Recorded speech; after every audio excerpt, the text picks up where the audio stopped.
बाबा साहब अम्बेडकर अमर रहे, अमर रहे, अमर रहे। बाबा साहब अम्बेडकर अमर रहे, अमर रहे, अमर रहे। पर उठाने के लिए भरसक प्रयास किए और उनके प्रयास का नतीजा आज ये है कि हम यहाँ पर सुख से शान से यहाँ बैठे हुए हैं। जी एक बार पुनः डॉक्टर बाबा साहब अम्बेडकर को नमन करते हैं। जय जय जय जय जय भीम।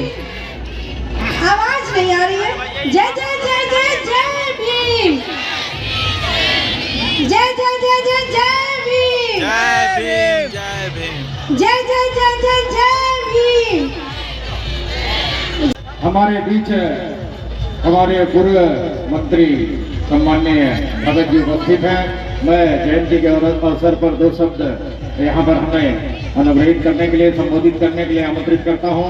सम्माननीय भगत जी को एक बार जोरदार तालियों के साथ सभी स्वागत करते हैं, अभिनंदन करते हैं। बाबा साहब अम्बेडकर अमर रहे, अमर रहे, अमर रहे। बाबा साहब अम्बेडकर अमर रहे, अमर रहे, अमर रहे।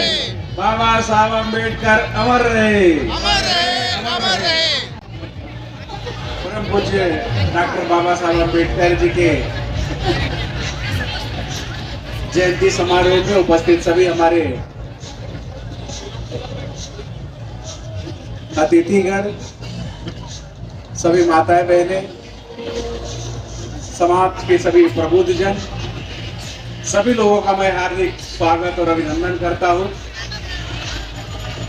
इस कार्यक्रम के आयोजक भाई नरेश गढ़पाल जी, बेनीराम गायकवाड़ जी, मकरंद घोड़सवार जी, भोजराम मारखेड़े जी, संजय राजघाटे जी, सुनील बांद्रे जी, राम प्रकाश राम टेके जी, लिंकन सिंगोड़े जी, अनुपम खेलकर जी, कमेश राम टेके जी,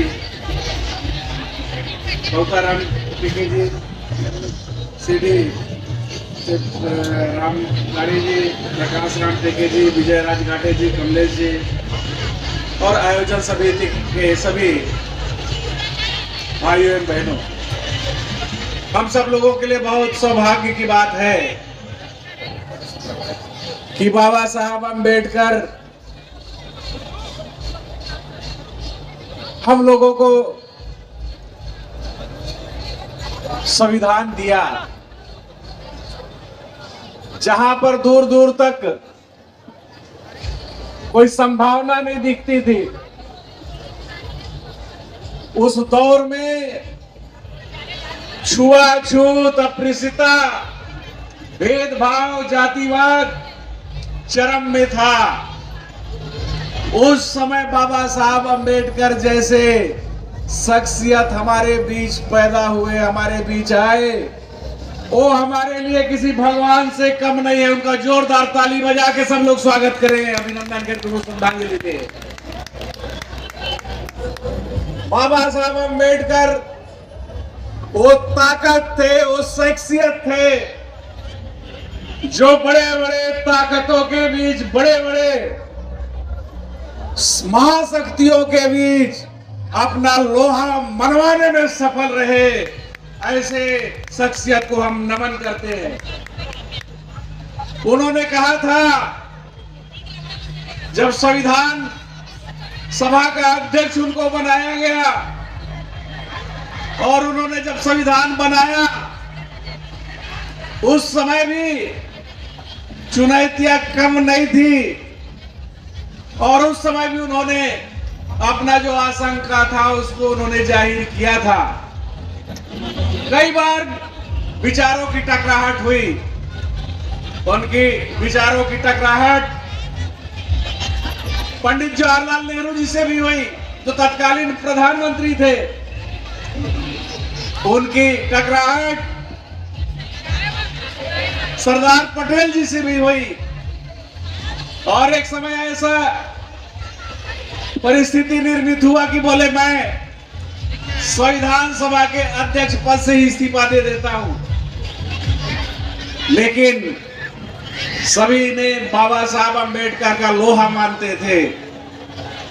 कोई दूसरा शख्स नहीं था जो इतना समृद्धशाली संविधान बना सके, सभी लोगों ने कहा कि जो बाबा साहब बोलेंगे हम उसको मानने के लिए तैयार हैं, और बाबा साहब ने अपना लोहा मनवाया। सब उनके लिए ताली बजा उनको नमन करिए।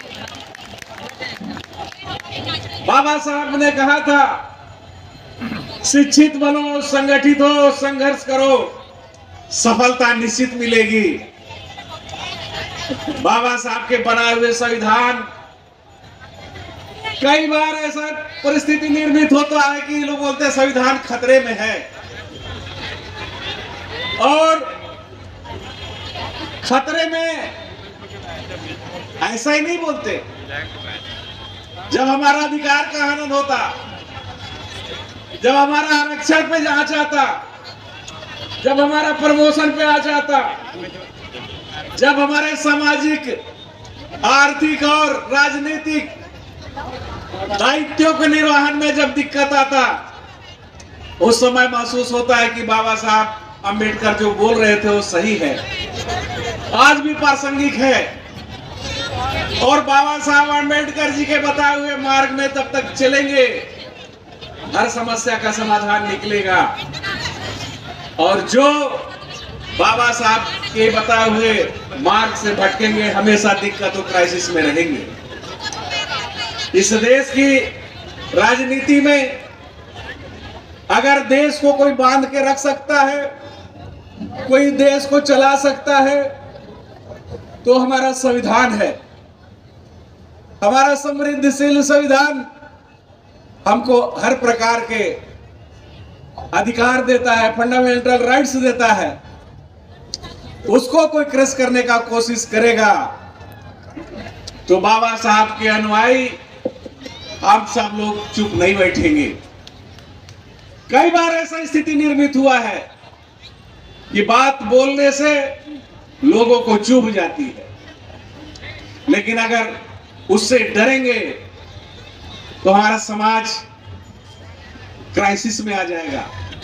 इसलिए बोलने से कभी नहीं चूकना है। अपना हक और अधिकार के लिए हमेशा आवाज बुलंद करना है। क्षण लाभ के लिए, त्वरित लाभ के लिए अगर हम समझौता कर लेंगे तो आने वाला भविष्य हमारा अंधकारमय हो जाएगा। इसलिए हर परिस्थिति में अपने संवैधानिक अधिकार के लिए मुखर होकर के लड़ना है। और मैं ज्यादा लंबा भाषण न देते हुए इतना ही कहूंगा, कभी कभी लगता है कि आरक्षण सही में हम लोगों का खतरे में पड़ रहा है, क्योंकि जिस प्रकार से निजीकरण का एक चलन बढ़ गया है, वर्तमान में हर क्षेत्र में निजीकरण बढ़ रहा है। निजीकरण बढ़ने से हमारा जो संवैधानिक अधिकार है उसका हनन हो रहा है। आरक्षण का संभावना समाप्त हो रहा है।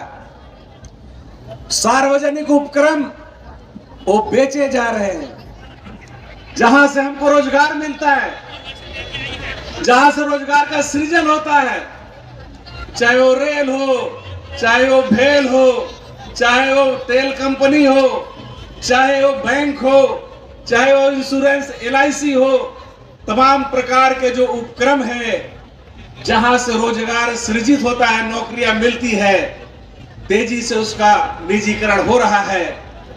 छत्तीसगढ़ में भी जहां जल, जंगल, जमीन हमारे अस्मिता है, उसमें भी तेजी से कब्जा करने का होड़ मचा हुआ है।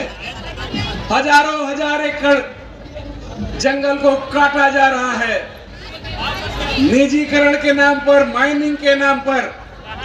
उससे हमारे समाज को क्या फायदा हो रहा है? इसके लिए जब भी मौका आए जरूर लड़ना चाहिए, अपनी बात को करना चाहिए। इन शब्दों के साथ मैं अपनी वाणी को विराम देता हूं।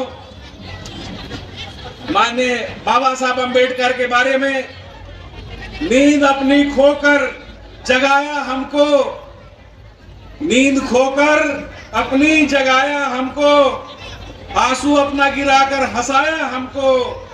कभी मत भूलना उस महान शख्सियत को, जमाना थकता रहा उससे टकराते रहे और खुशियां हमारे लिए बटोरते रहे बाबा साहब अम्बेडकर। उनके लिए जोरदार ताली बजाकर के आप श्रद्धांजलि करिए। जय भीम, जय हिंद। जी, हम कोटा से